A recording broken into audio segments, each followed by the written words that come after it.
What's up, everybody? How you doing? And welcome to the Black Side of Liberty. It was speeding up and then slowing down there. I couldn't figure it out.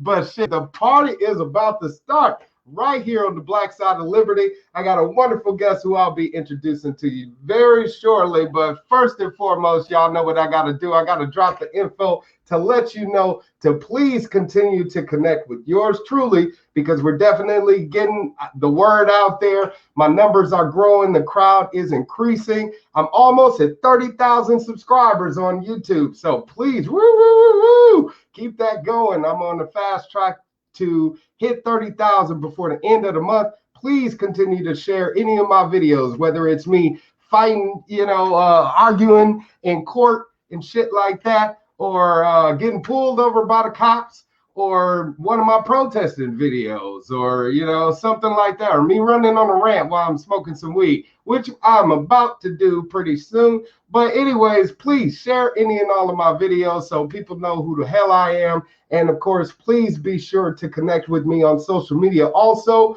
I'm trying to hit like 5,000 on Instagram, 5,000 on Twitter, Facebook, etc. So help me reach those numbers. If you're on any of those social media platforms, connect with me, and you can find out all of my information on my website, GovernorWildstar.com. That's GovernorWildstar.com right there on the screen going by. So please be sure to check out the website, click on any of those social media icons, and connect with your boy. All right. Also, please definitely donate. I appreciate all of your contributions to what you're doing to help the Black Side of Liberty keep rolling over here. That's what we want to do, is keep this show going, keep it out there, and let more people know about it. I got some wonderful guests lined up for the next few weeks, and we want to promote these videos, which cost a little bit of money. So anything and everything that you can contribute to the cause definitely helps, and of course gives me the opportunity to be heard by more people, since I'm also running for governor of California. So please help, and also in that effort by visiting, what's that information? crowdpack.com/C/Wildstar4 Check it out, please, and contribute, because I have formed an exploratory committee and am accepting contributions right now. I'm trying to hit the amount of $10,000. That is my goal of $10,000, the amount needed to get this run for California governor up and running. So please check that out. So with no further ado, I'm going to introduce my guest to you, who has been chilling backstage. And this wonderful lady right here, her name is Gia Mary Jane. What's up, Gia Mary Jane, and welcome to the Black Side of Liberty. Thank you so much for having me. It's a pleasure to be here. Oh, the pleasure is all mine. I feel like we're going to have a wonderful conversation. I'm wearing my California's finest shirt right here. You know what I'm saying? With the with the weed leaves and blazing did it as well. I got my pen that I'm going to be smoking on also. But I would like to talk to you, since you're a marijuana enthusiast and also journalist for Platoon420.com, the commander in Kief, as you are called. So, Gia Mary Jane, I know a little bit about you, so please, if you could, just tell a little bit more about yourself to the guests out there and people, so we can know more. No, I am a Baltimore native, born and raised in what some may say is the toughest city in America, and raised by a Baltimore City police officer, if you can believe that. One of these officers who saw the corruption coming up in the 90s and was very, very, very careful to make sure he taught his little girl her rights. Crack the window, slide the documents through, and don't let them, abuse you, because it's so much of what we see in today's day and age, and it just seems to be getting worse. So as time passed, I came to find out that so many people were being affected by these archaic drug laws. I mean, 40% of our prison population is comprised of victimless, nonviolent drug offenders. You've got little old ladies that are getting locked up for having a joint. You've got kids that are getting thrown in jail for having a joint, introduced to a life of crime they otherwise wouldn't be. And I don't know, something inside of me made me stand up. So I started getting active. I stood as director of outreach for Maryland's chapter of Normal. for 1 year's time. Normal is the national organization for the reform of marijuana laws. I lobbied on state, national levels. I participated in multiple rallies. And quite frankly, I'm not going to stop until prohibition is repealed. There is no reason that we should be locking people up and creating victims when there otherwise aren't. So that is me in a nutshell. Oh, hey, I appreciate you breaking it down like that, because we need to know that there's more people out there fighting for all of these causes. And with someone with such an extensive background as yourself, is very comforting that you are on the front lines, leading that charge for we the people. So I appreciate you. And you did say that you had a little bit of background, I guess, being raised as a child of a law enforcement officer.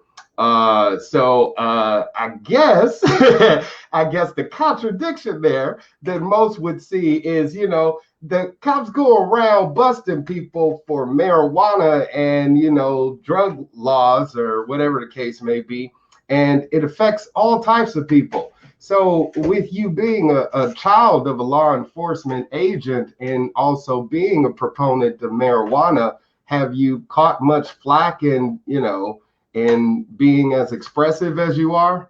Actually, no. My father passed away about 2 years ago. Unfortunately, cannabis could have helped him. He came down with cancer. He was willing to try, but he knew that his VA benefits and his police benefits could be stripped from him. And we all knew that the cancer was eventually going to run its course. And, he made the decision to not try. And what happened is the chemo actually took out the pacemaker in his heart. So it was the treatment that killed him rather than the cancer. And he didn't have that option to make a choice, to choose what he wanted in his body, because he was put in this corner by the two organizations that he served for so much, that he gave his life to. So it's very unfortunate. I do know that, that he'd be proud of me. Actually, some of his old retired cop buddies like my posts very frequently. It was a different time back then. I remember him coming home in the late 90s, and he dropped the F-bomb for the very first time that I have ever heard in my entire life. He was upset because the credo that they take every year, typically they recite this whole thing, and it says to serve and protect the community, which is exactly what he had signed up to do. They took that part out and they changed it to uphold the law. And they, gave this whole thing where you can't use discretion anymore. They don't care. Don't send the drunk guy home with his wife. Lock him up right away. Don't send the kid with weed. All the rules changed. It turned into this authoritarian, organization rather than a public service organization. And it hurt him. But he hung on till retirement. After all, you put that much time and effort into something, and that much commitment, you're going to see it through. But he was never really happy towards the end.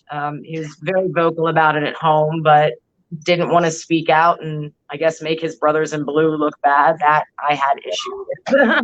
Yeah, it's sad that he was put in such a position. And I'm sad to hear about the loss of your father, as well as, it being from a cause that could have been prevented, and like you said, marijuana medically has proven to help people battle cancer, to put it into remission. And it's crazy because you brought up a few things that not only that, it put your father in this position to where, he felt like his job was in jeopardy, and his ability to provide for himself and his family was in jeopardy, but also that his job was compromised because now he's being put in a position where instead of helping people in the community, he's targeting them, having to target them and make them criminals for something that they shouldn't be. And of course, the drug laws that have been created has also aided in doing exactly that. So I want to ask you a question regarding that, because a lot of people think that the black market would not thrive if the free market was able to flourish. And if everything was deregulated and people had an opportunity to create or open a business, let's say, their own pot shop in their backyard or whatever the case, in their garage, instead of having to obtain a license and all of this other stuff, And we see that happen here in California also.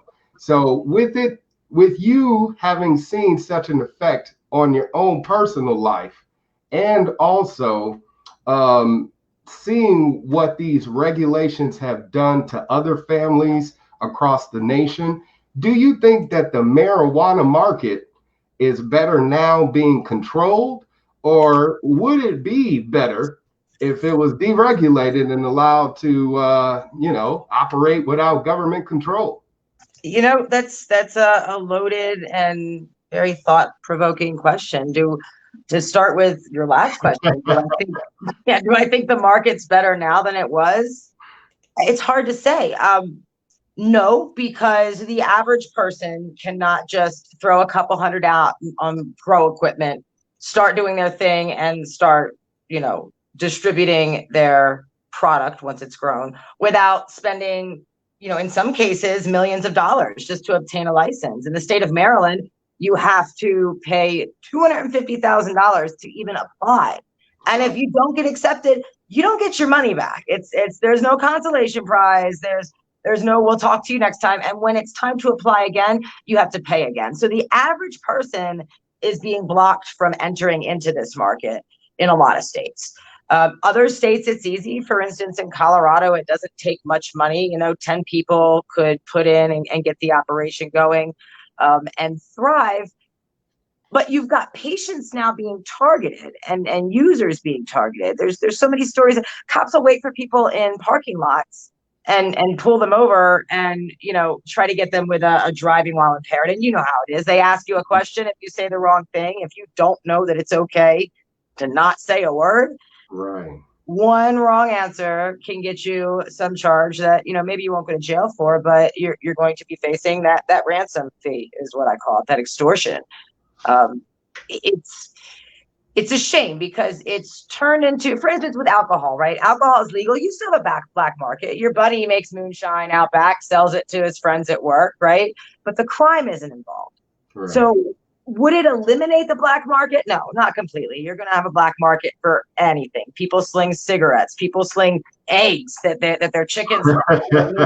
There is a black market for everything. But what's different between this black market and that is there's no crime associated. You don't have people shooting each other over, their eggs or the cigarettes they're slinging like you do in the black market. And these criminals, I read a story where the cartel is losing money on their drugs. So they're actually going after like whale hides and endangered animal skins. Mm-hmm. They're criminals. They're going to do whatever they can to make money. Why are we giving them this? Like, this is so easy. We're giving them the ability to manipulate and abuse an entire population, and it's global. Yeah. It's time to stop. It's crazy that people who want more laws and think regulation is going to help don't really factor in just common sense. Like you said, even though that alcohol is legal, you have people that make alcohol in their backyard. And, even though you have cigarettes being legal, you have people that are out there slinging cigarettes. So there's always going to be activity where we, the people, find an opportunity to make money. That's really what it's all about, is us being able to provide for ourselves. So with the taking into the cannabis market, the marijuana market, with it being deregulated, now gives the opportunity for those honest entrepreneurs who want to have the opportunity to grow as a business to be able to do so legitimately. They may not have the capital, but if they're able to start selling it and not have to worry about the police, kicking down their door, taking all of their products, they may have spent $500,000 or $50,000 or whatever the case may be on product. And that was the investment towards them getting the business off the ground. Now the cops come in and take it in they're broke, and now they have to resort to other means to get, to survive.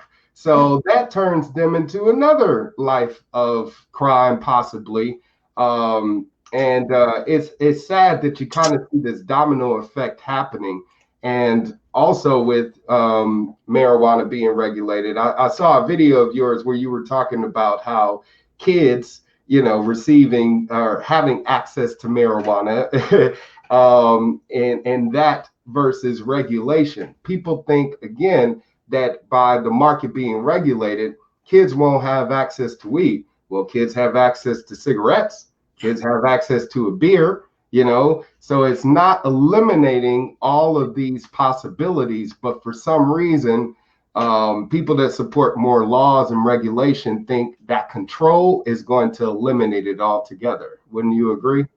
Yeah, they think it will, but it doesn't. It creates an opportunity where we're human beings. We're defiant by nature, right? Especially as children. So Right. the more regulations you put on something, really, the more likely kids are to do it. In fact, in states where cannabis is recreationally legal, you're finding less percentage of teenage use. It's not cool anymore. They don't want to do it. Why would they want to spend their money on something if they're not going to get something out of it, right? And what do you get when you're a kid? Popularity. You get recognition. So you remove that, and you really remove the the need for these kids to be doing it to begin with. Yeah, the video you speak of, it's insane. So many kids are present during no-knock raids. You've got a middle-class mom and dad just growing a couple plants in their basement, maybe selling to a dozen people around the neighborhood. And for anybody who's grown before, they're not making tons of money here. They're really, a lot of times, if they were able to claim capital gains taxes and income and this, that, the other, they'd probably break even at the end of the year. But they aren't allowed to do that. So they have to sit there and wait for somebody to come, and there's no knock. They bang down your door. Yeah. And if your kid's sitting there in the playpen, they see that. It happened to an uncle of mine. He got busted back in the early millennium with a couple of plants. He wasn't even home. His disabled wife and his 6-year-old child were home, and they were forced to sit on the couch in the zip tie straps with rifles pointed in their faces. Oh my God. Yeah, and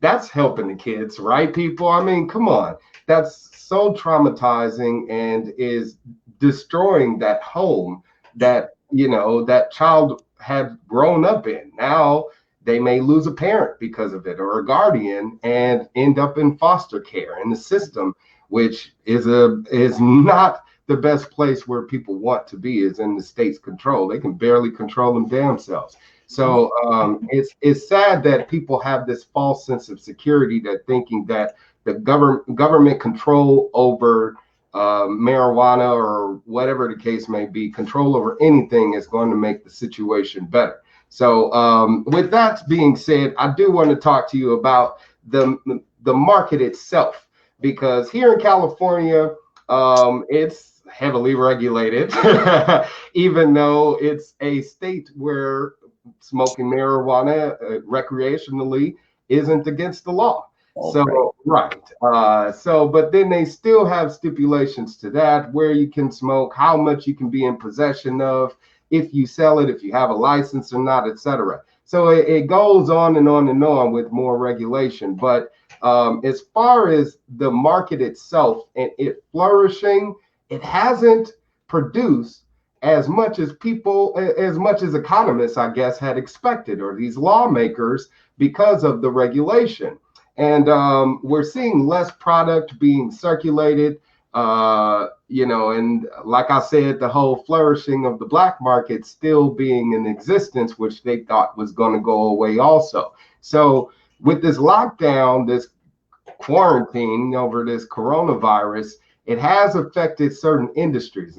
You can't go into a dispensary now because of COVID, precautions or whatever the case may be. So medicinal marijuana shops are shut down, and, you have to resort to delivery from someone, or from some of those dispensaries that offer it, and or turn to the streets. So I want to ask you, has the lockdown affected the cannabis market there in Baltimore like it has in California, or what has been your experience with it there? Well, right now I'm in Colorado. When the lockdowns all started happening, I was in Vegas, and my road dog and I decided to get out of Vegas. That's the last place I want to be if something chaotic goes down. Now, while I was in Vegas, I could purchase at the recreational dispensaries, but we went and we headed to Arizona to the Garden of Freedom. It's Adam Kokech's property, off grid down there. Awesome place. But I ran into the problem as a patient, and I actually reached out to Arizona Normal while I was there. There's no recreational dispensaries in Arizona. So here I am, and I'm a patient. I've got a chronic condition. I'm somebody who I hate this new word microdose, but I microdose all day long. And I'm stuck in a situation where there's travel restrictions, there's, safety concerns. We didn't know back then in March how serious this virus was. How does a patient get their meds in this case? We've got a national disaster, a pandemic. What about the patients? The dispensaries were deemed as essential businesses, which is great. But what about the travelers? Wasn't a lot they could do. At least I was able to kind of, spark their interest. But I made it back home to Colorado, did what I had to do while I was in Arizona. And the Colorado market's still open. So I don't know how. I actually think that COVID's almost stimulated the cannabis industry. Like, people are buying a lot more weed because they're stuck at home, right? I have to imagine that it stimulated the black market or the gray market, the free market, I like to call it. But, of course, there's no statistics on that, so we don't know. But this it's rough anyway. I mean, for instance, like, I've got a bud right here I just got from a dispensary. I don't know how well your viewers can see, but it's got an awful trim job. It's just, it's terrible. And it's because these dispensaries can only afford to pay their people minimum wage because of all the regulatory restrictions. And I have to imagine that COVID has really put more pressure on them from that too. So I don't know. I really don't know how to answer that one. I don't think it's been effective, but I think it has on the back end, stuff that we're not seeing.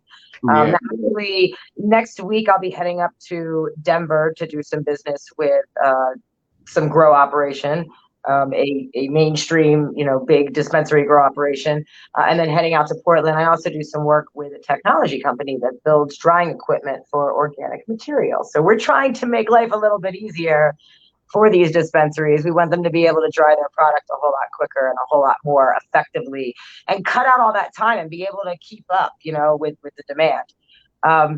But even those dispensaries, they have such strict regulations. A lot of times they're forced to destroy full crops just because something simple. I don't know.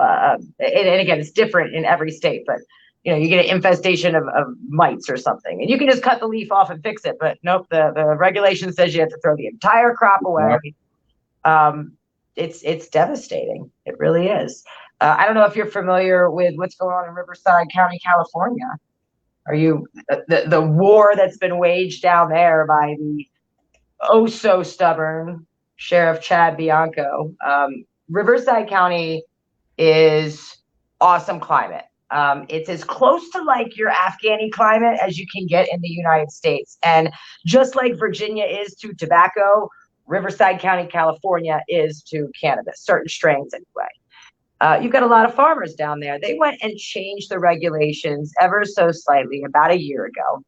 And when everybody was in that gray area where they had sent in their new paperwork but hadn't gotten a response, they still had their plants growing. This sheriff's department issued hundreds, thousands of search warrants every single Monday, started this full internet campaign. It was Marijuana Mondays, where they were going to go catch all these evil, non-licensed growers. They were getting the community in on shaming these people. They're going around destroying crops, and meanwhile, they're making like 2 arrests. So, wow, what a waste. And that's the thing, is they always make it seem like they've done so much. Just recently in Fresno, they busted a illegal dispensary, which was more so just a mom and pop shop that was unlicensed. And they had caught some, I think from the pictures, maybe 5 or 6 ounces. And, they had some guns that they were selling, maybe like 5 or 6 handguns that they were selling also. But it ended up being like over $700,000 estimated in property loss to, whoever owned it.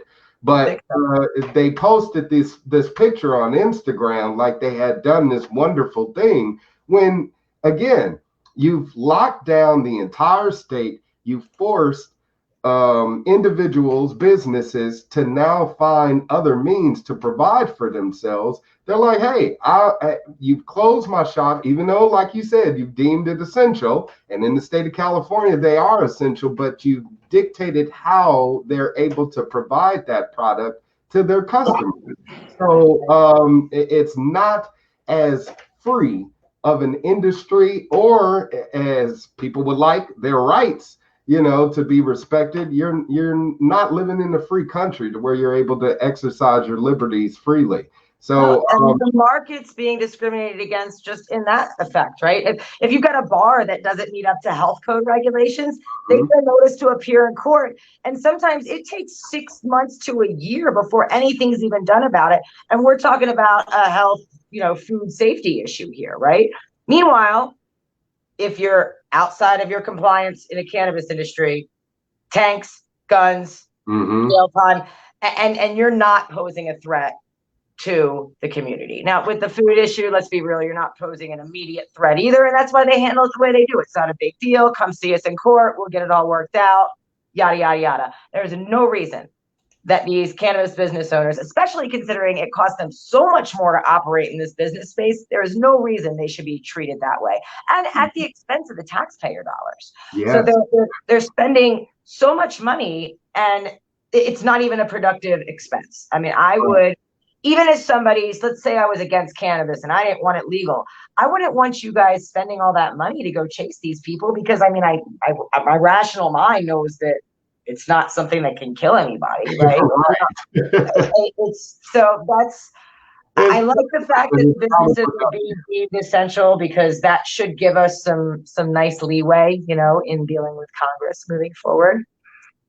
We will hope so. And that's where the legal loopholes come into play, is because the same people that were hoping to respect the laws also created them, so they feel at liberty to break them whenever they feel like they need to exact justice, or whatever the case may be. That's why I started the website too. Platoon420.com. We report the drug war news from the perspective of the victims. There's so many media outlets that paint these people out to be criminals, and we rewrite it the right way. Mr. and Mrs. Smith is sitting on their couch one day sipping their coffee when armed assailants in matching uniforms come and break down their door, violently leap through their house with the threat of force, take them off to internment camps. I'm calling them for what they are. It's not a raid. It's a home invasion. It's not an arrest. It's a kidnapping. These people have done nothing wrong. Right. And actually have people dying in jail because they're being pulled off their medication now. So if you're not dying at the hands of police, the system's taking you one way or the other, and it's unacceptable. We're doing all this over a disease with a 98% survival rate. And meanwhile, we have people dying every day over these drug laws, and not one word has been said. So I think every activist should use this horrible pandemic, right, as a platform to bring that up. Like, it's, you want to be concerned about people's health and well-being, let's look at prohibition. Exactly. Yeah, you're right. I mean, even now with what they're trying to do in the state of California, because you contacted me regarding a specific story that I want to talk about a little bit, because the one thing that happens with the medicinal marijuana businesses out here is they're not really respected like a business. They're not really given the same liberties and freedoms as other businesses do. And one of the things that I guess that they're at liberty to do is allow their, personnel to dress and, behave as if as they want to, and I guess if they want to take a lunch break, smoke, and come back, that could be looked at as a violation. Some things that they can and can't do. So there's There's regulations on the businesses itself, how they can conduct themselves.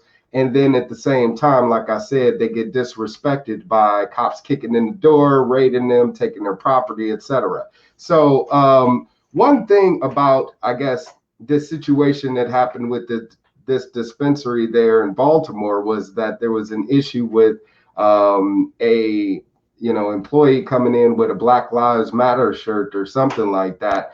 But other employees had worn Blue Lives Matter shirts and American flag shirts, whatever, I guess, that can be seen as also politically related clothing.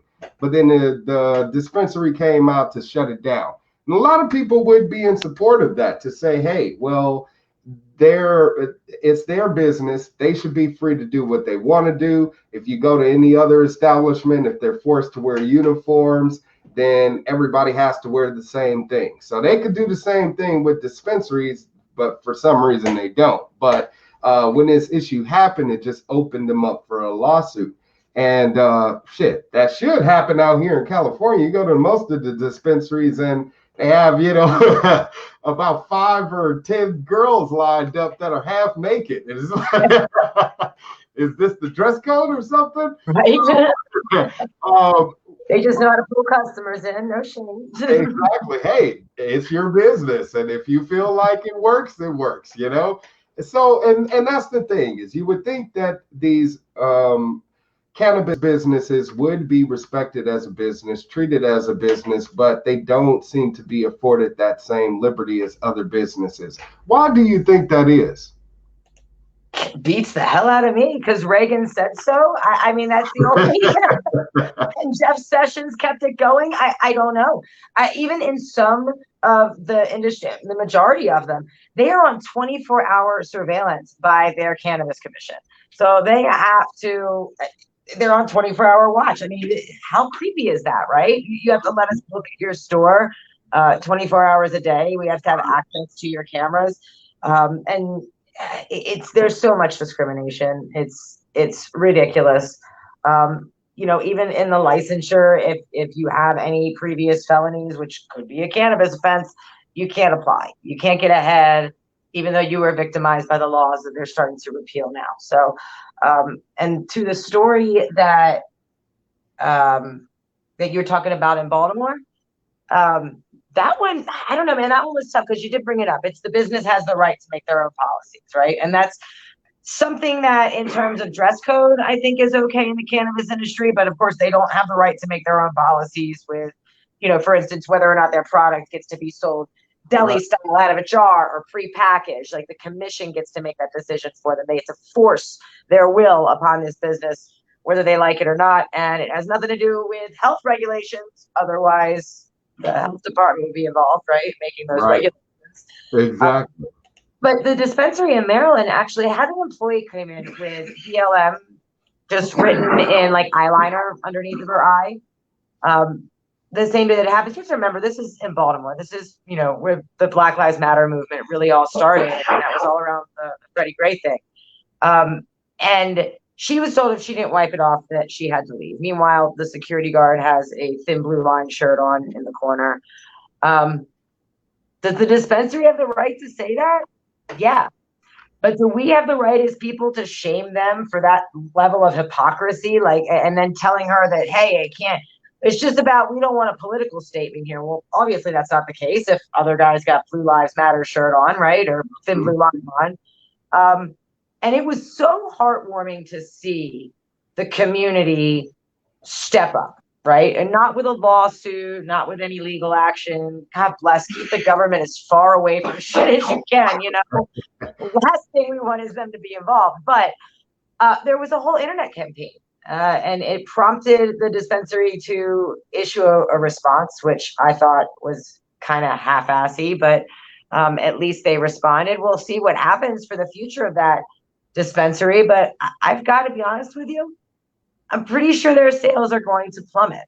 And this might be good, because if their dispensary goes under for not meeting the needs of their community, which all businesses should do, right? They're in that community, they're functioning in that community, they should be operating in a way that is beneficial for that community. If they go under, maybe one of these other people who applied will be able to come up. Yeah. So, good things could happen out of this. I'm excited. A lot of people are upset that no legal action was taken. I wouldn't be surprised if there's a lawsuit. I've heard the girl lawyered up, which is great. Um, ACLU should get involved in this, most definitely. Firing somebody over what they're wearing, if it's not in the policy that they signed off for, that's wrong for termination on a discriminatory basis. Yeah, absolutely. It could be a civil suit. I mean, definitely, but it would be up to that individual to pursue it on their own. Like you said, if she asks a lawyer, then who knows? It could be a few months or years before they settle. She could settle out of court, for all we know. But what she did, she walked out that day. Mm-hmm. And I love that because, back to the whole, well, cops are just doing their job. They got to feed their family. Yeah, well, you know what? If I'm working somewhere and there's something going on that I absolutely don't like, and I know that it crushes all of my morals, I'm going to walk out. And we all have that choice. There's people hiring everywhere. There's so many ways to make money. You can downsize. Or crying out loud, people are living out of vans and buses and being completely happy. I live out in an RV and I'm on the road all the time. I don't want to hear the excuse. And this brave girl is a perfect example of how, no, if you don't agree with what's going on in your surroundings, whether it be your family life, your neighborhood, your job, Mm-hmm. be loud about it. We all have a duty right now, especially right now, to be so vocal about what our passions are. And I don't care what they are. They can be different from mine. If I see you shouting them and not hurting anybody around you, I am going to cheer you on to the end of the earth, and respect your right to do that. And we're getting that taken away so much right now with the protesters being arrested and, this, that, and the other. It's a suppression of our freedom of speech and the exercising of our natural rights to, speak out against something that's wrong. And that's exactly what this young lady did. So, much power to her for that. And like you said, more people that's put in this compromising position in their occupation, they need to be taking that into consideration as well. Nobody's holding you back. Nobody's forcing you. And this fight for freedom does take somewhat of a sacrifice. So law enforcement personnel, if you're watching this, you can defect now, you can walk off and you can fight the good fight with we the people. You know what I'm saying? Yeah, man, we'll support them. I mean, I can say these activists, and when I say activists, it stretches. We're all looking for the same thing: justice, freedom, no victim, no crime, no tyranny, right? All of us, no matter what our individual focus is, we're all looking for the same final end result. And if these officers would join us, they would be welcome with open arms. I know this. Even if people scream no, and we need that.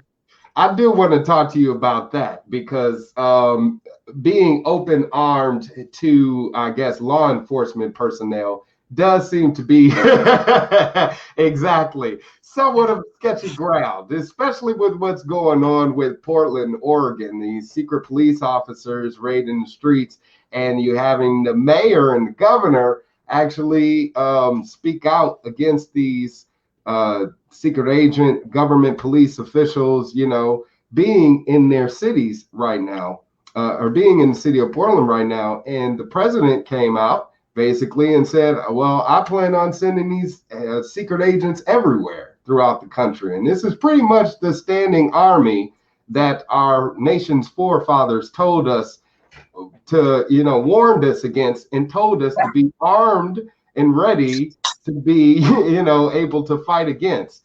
So the secret police officers are now on the streets. And one of the places that he said he would like to send them is Baltimore. So with what you know as Baltimore, since you were born and raised there, do you think the people of Baltimore would be welcome to the secret police there in the city, or would they fight back like the people of Portland? They would fight back. That city is strong. And that city is one of the most, with the exception of, the systemic racism amongst the people, that city is the most colorblind city I think I've ever visited. We all are just we're Baltimore, right? And we all work together. There's block parties all the time, and fairs, and people hold doors, and the community comes together for everything. No, it's not going to happen. Well, if it does happen, there definitely will be pushback. Absolutely. And not just there, you've got a strong activist community in DC, which is neighboring. It's going to be interesting to see if he does it. And it's Trump. You see what he's doing. I see what he's doing. He's going to send these people to all the blue areas, all the Democrat run areas. It's a political war as far as he's concerned. But it's going to cause an actual war. Exactly. You have a Democratic city there in Baltimore, but you have a Republican governor who I said it's very purple in Baltimore. It's always very Baltimore's very libertarian. They just don't know it yet. They haven't heard about the LP yet. They're getting there. I mean, Maryland LP's got a strong presence, but from my opinion, and I worked in the bars in Baltimore. I was a stagehand, so I talked to a lot of people coming through town. Very small city. They're very libertarian minded, which is great. Right. Because with this Republican governor there in Maryland, he hasn't spoken out to say, I'm not going to allow these secret police agents in the city or in my state, period.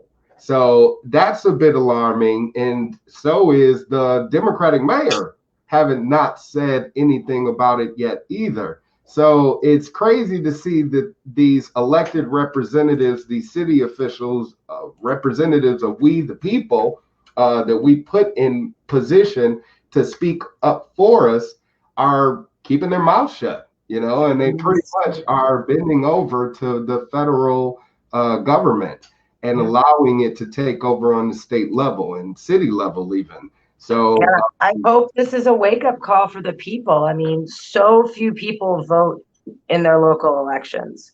Right. And I've just been the opposite. My first vote for the president was in 2016. Prior to that, I'd voted, but only in my local elections, because, if that's what matters, right? You actually get to vote on laws, like, for instance, I think Oregon's putting psilocybin mushrooms on the ballot this year, right? And the way the Maryland medical cannabis got passed through was through ballot access.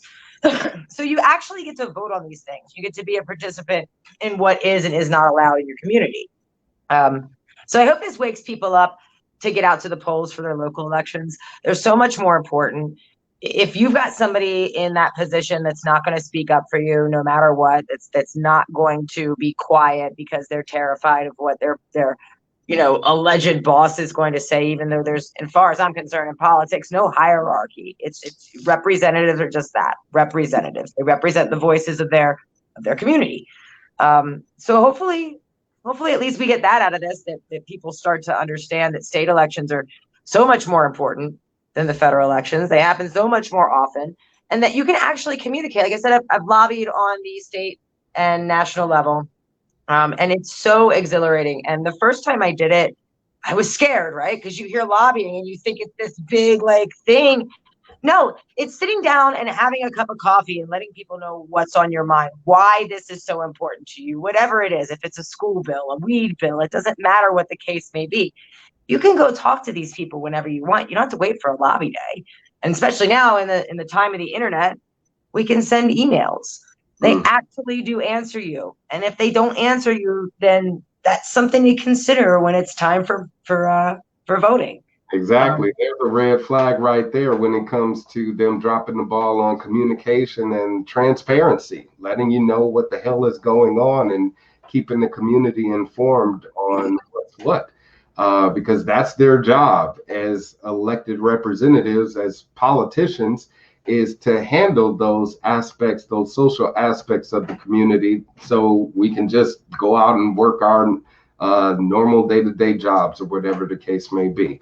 So if they fail to do that, kick their ass out of office. That's what we got to do right now. And anyone that's supporting of a secret police to go out in the streets, grab people off the streets, throw them into unmarked vehicles, don't have any due process, don't read them their rights, don't give them a day in court, but can find them guilty and hold them in prison indefinitely, is alarming, should be alarming if we want to live in a free and just country that respects, law and order. If there is no representation, then we are living in an authoritarian state. And it's crazy because a lot of people are openly embracing totalitarianism. It's like you got people out there saying that are anti-Antifa, and it's like, do you know that Antifa is short for anti-fascist? So if you are anti-fascist, you are indeed saying you're fascist. and that's what that means. And they're supporting these, unmarked officers, again, with no identification, to grab people off the streets and throw them away and say, yeah, get rid of Antifa and all of this other stuff. But if they take away their rights, or they take away my rights, pretty soon they're going to take away your rights. And nobody will be there to help you defend them because, they would have sectioned off all of the people that would have rose up and revolted against this authoritarian takeover. But we see that happening. Hopefully, if it does end up passing through there in Baltimore, I hope not, but what's going on in Portland right now should not be happening in any city throughout our country. We've seen it happen through the Occupy Wall Street protests. We've seen it happen through the civil rights movement. Every time we the people go to rise up, the state will use the hand of authority to slap your ass back down. So it's time for us to raise up together. You know what I'm saying? So I appreciate you for talking about all of these issues, coming on to the Black Side of Liberty, answering all of my silly ass questions, because none of my guests ever know what the hell I'm going to say. That's always my disclaimer. So thank you for being such a good sport and answering them all. However, I do have one more question before I let your ass out of here, which is, since you are a weed smoker pro, you know what I'm saying, all that good stuff, people out there want to know, I'm sure I want to know this. What is the best weed smoking movie of all time? You got to have one to just get people on a good foot and get them started. So where do you begin? Smoking movie. They're so cliche. So many of them are cliche. And the one that I'm gonna tell you is, and nobody knows about. No, but every time I bring this movie up, everybody goes, "What?" It's called The Stoned Age. Now, it came out right around the time that Fast Times at Ridgemont High came out, and that one took the spotlight. But it was set in the 80s, and it was two kids on a mission to get high and find babes, and that was the whole movie. And it was my personal favorite. Yeah, I don't like a lot of them because they kind of like, they make fun of the pot smoker. And yeah, they make it seem like they're dumb and airheaded.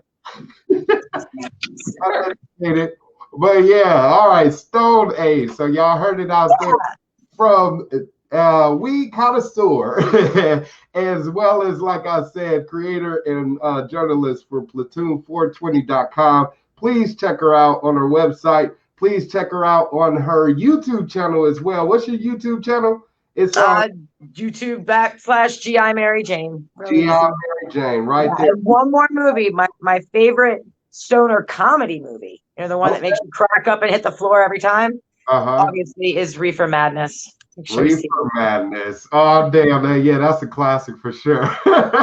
Yo, propaganda flick. God bless it. Hilarious. It's crazy that people actually watch that, or that movie was used to instill so much fear and the culture, to where people really damned weed and felt like, hey, if you smoke weed, that's the devil's lettuce, and you're going to go crazy and go killing people. And that's where a lot of the stereotypes and stigma surrounding marijuana actually started. So you watch the shit now, it's fucking hilarious. So she's right. It is. And it's such a testament, whenever people say, or our government would never lie to me. They did. They twisted the entire generation, and that spread the globe, man. That didn't just stop in America. Like this is a worldwide phenomena that weed is going to kill you, and we all know damn well that it doesn't, never has. So, yeah, it's the greatest.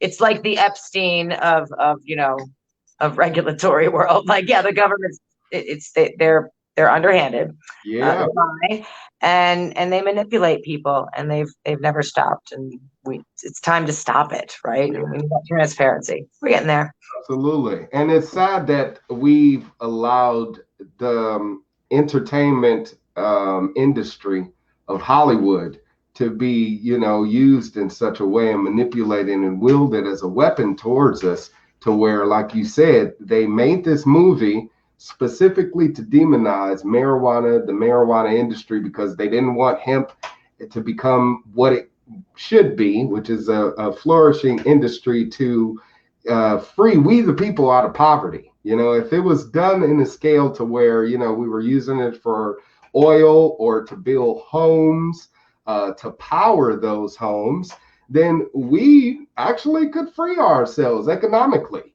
Literally. Yeah. But it's not being cultivated in that way. And that's simply because government also wants to perpetuate the need for their position and let these problems persist. That way it validates them, saying, well, you need me to fix your roads and you need me to, keep drugs out of classrooms. No, we don't need your ass for shit. And it's sad because a lot of people are grown-ups, claim to be, but don't think for themselves. They don't think like an adult. They still think like a child and feel like they need to be told what to do by a superior, even though some of those superiors could either be the same age as you, younger than you, or some old fart that has some old world views, created off of reefer madness. So Yep. It all starts with parenting too, I think. Like we're programmed to listen and be told. Mm-hmm. I challenge parents to ask their kids what they want to do. And if they don't agree, to guide them in the right direction rather than tell them, make them be free thinkers. It's all programmed in our DNA. We got to evolve out of that through actions. Well, you brought up a good point earlier by saying as human beings, we're always going to run and rebel. Even I have a 10-month-old baby right now who every time I tell him to stop or no, he does it again and again and again. It's like at some point I'm gonna just have to let him make the choice himself. He's gonna have to make the mistake and then learn on his own.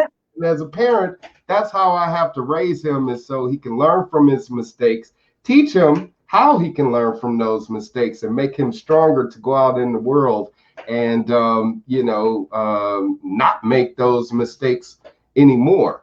And if we can start thinking that government should do the same damn thing, exactly. That's how we tackle substance abuse. That's how we tackle, people who are just down on luck. Nobody does these, I almost said criminal actions, but they're not criminal actions. Nobody gets hooked on a substance or gets an addiction unless there's something going on. That is a symptom of an underlying issue, and we're treating it awful in this country. So yeah, the government needs to think about their parenting skills too. You're right. Absolutely. I'm sick of Big Brother. I want to get their ass out of here and the whole nanny state altogether. So hopefully you will be a compatriot in that effort. I already know that you are and will continue to be. So like I said to you before this all started, I look forward to meeting you in person. Hopefully we can inspire you to run for office and take over government with your own damn hands. But if not, hopefully the people out there watching this will be inspired by what you said enough to do so themselves. So in the meantime, ladies and gentlemen, please check out G.I. Mary Jane on her website, platoon420.com, and on Facebook and YouTube. Thank you so much for having me, brother. I appreciate it. Oh, the pleasure has been all mine. Until next time, my friend, long live liberty. All right, you guys, that again was G.I. Mary Jane. Please check her out on the website, platoon420.com. Watch all of her videos on YouTube, subscribe, as well as check her out on Facebook, G.I. Mary Jane, M like Mary, and D like damn, Mary Jane. Check her out, G.I. Mary Jane. All right, you guys. I hope you enjoyed the interview. And please, definitely, like I said, be sure to share, subscribe, and donate to yours truly so we can keep this going. And of course, please help spread the word so we can let people know about what's going on, especially with voting. Like she said, please vote, vote, vote, vote in your local elections. If you are having your primary, haven't had it yet this year since it was delayed over the coronavirus, whatever the fuck, please find out when your primary is going to be and go vote. Vote Libertarian. Jo Jorgensen, she needs your vote so she can be in the presidential debates come November and help those other candidates in those states that don't have ballot access get ballot access. We want libertarians nationwide to be able to have ballot access without having to petition and collect signatures just to get their ass on the ballot. So please vote Jo Jorgensen. Vote, vote, vote Libertarian, okay?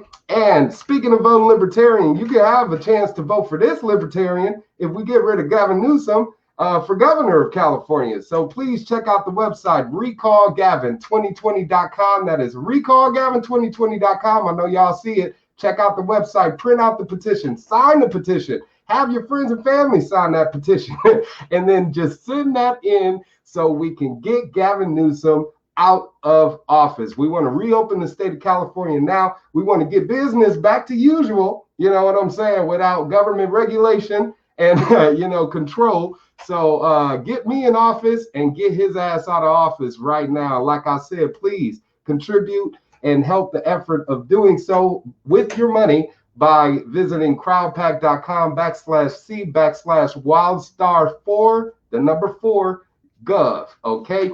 And please make a contribution today. I'm trying to hit $10,000 as soon as possible. The sooner I can have that money, the sooner I'll be taken seriously as a candidate for governor of California. And speaking of which, please come back to the next Black Side of Liberty, where I will have another guest sit down with Governor Wildstar on the Black Side of Liberty, and that's Chef Jason Mercado. Let me see. I forgot the name of his company, but damn it, here we go. It is Sweet Mission Company out in Los Angeles. He has a wonderful, fantastic story who he'll be telling when he comes on the show on Thursday. So please come back this Thursday, Black Side of Liberty.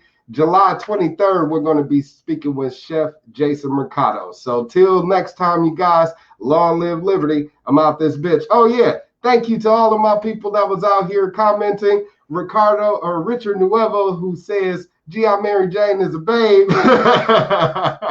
Definitely. She is a wonderful freedom fighter for we the people. We definitely want to support her and everything that she's doing. So thank you, Richard, for the comments. Marcus, K. Michelle, Anthony, anybody and everybody that was out there watching Dragonfire. I appreciate all of the comments and for you guys stopping through and watching the Black Side of Liberty. So like I said, please continue help sharing, spreading the word, and let other people out there know about the show by sharing this video and any of my others, okay? So, all right, you guys, I'm about this bitch. And shit, have a great time. I'll see you Thursday. Peace.